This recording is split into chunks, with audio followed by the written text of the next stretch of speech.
Hi friends, ఈరోజు recipe dry fruits సేమియా పాయసం. దానికి కావాల్సింది 1 కప్పు సేమియా, 1 కప్పు పంచదార, 1 కప్పు డ్రై ఫ్రూట్స్ పెట్టుకోండి.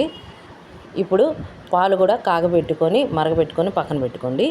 ఇప్పుడు ఒక గిన్నెలో కొంచెం నెయ్యి పోసుకొని దాంట్లో డ్రై ఫ్రూట్స్ అన్నీ వేసుకొని బాదం పప్పు, జీడిపప్పు, పంకిన్ సీడ్స్ ఇట్లా మీకు కావాల్సిన డ్రై ఫ్రూట్స్ అన్నీ వేయించుకొని పక్కన పెట్టుకోండి.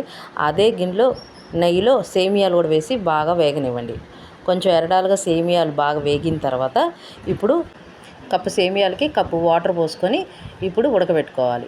ఇప్పుడు కొంచెం ఉడికిందో లేదో టెస్ట్ చేసుకొని, కొంచెం ఉడకపోతే ఇంకొంచెం వాటర్ పోసుకొని అది కూడా కలిదిప్పాలి. ఇప్పుడు సేమియాలన్నీ ఉడికిన తర్వాత కప్పు పంచదార మొత్తం వేసేసి బాగా కరగబెట్టాలి. పంచదార అంతా కరిగిన తర్వాత 2 కప్పులు చిక్కని పాలు పోసేసి బాగా మరగనివ్వాలి. ఇప్పుడు బాగా మరిగిన తర్వాత యాలకుల పౌడర్ కూడా వేసుకోవాలి. యాలకుల పౌడర్ వేసిన తర్వాత డ్రై ఫ్రూట్స్ కూడా వేసేసుకొని సేమియా పాయసం రెడీ.